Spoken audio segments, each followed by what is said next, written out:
આજના પ્રવચનમાં પંડિતજીએ જ કહી દીધું કે મોબાઈલ ધર્મમાં અને આત્મા અનુભવમાં બાધક છે.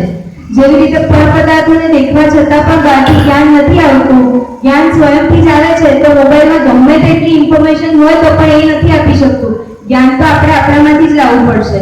મોબાઈલ એક નરકમાં જવા માટેનું દ્વાર છે, જે લોકમાં પણ સાક્ષાત નરકનો જ અનુભવ કરાવે છે, જેનાથી મગજનું કેન્સર, છોકરાઓમાં ઓછી ઊંઘ, છોકરાઓ મોટા બધામાં ઓછી ઊંઘ, લોહીનું કેન્સર અને ભવિષ્યમાં એકેન્દ્રિય ગતિમાં જવા માટેનું સાધન છે.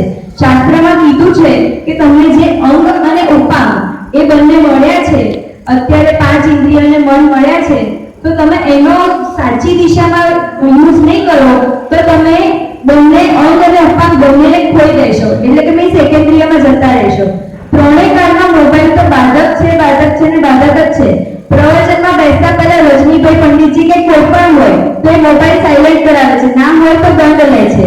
ધાર્મિક ફોટા, પ્રવચન વગેરે ડાઉનલોડ તો તમે કરી લો છો, પણ એટલા સાંભળતા નથી અને એક ડિલીટ કરો છો, એમાં અસાધના વધારે થાય છે. એટલે એ પણ એક નરક ગતિમાં જવા માટેનું કારણ છે. અને મોબાઈલ તમે અંદરથી જોવો તો એક ડિપેન્ડન્સી બહુ લાગી રહે છે. પહેલાના જમાનામાં લોકોને ઘડિયાળ, ટેબલ્સ ને બધું મોઢે હતું, હિસાબો કંઈ પણ કરવાના હોય તો મોઢી કરી લેતા હતા. જ્યારે આજના જમાનામાં છોકરાઓને કે મોટાને કોઈને પણ પૂછો ને તો પહેલા કેલ્ક્યુલેટર લેશે, પછી એમાં ગણશે અને એવી રીતે હિસાબો કરશે. તો ડિપેન્ડન્સી એ રીતે બહુ જ લાગી રહે છે.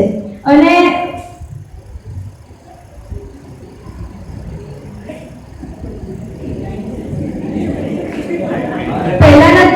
પહેલાના જમાનામાં તો મોબાઈલ હતો જ નહીં, તો પણ લોકો ઇન્ટેલિજન્ટ હતા. અને ફેમિલી લાઈફ બી ડિસ્ટર્બ કરે છે, જેનાથી સમાજ, સંસ્કૃતિ અને પરિવારને તોડવા માટેનું પતનનું કારણ છે.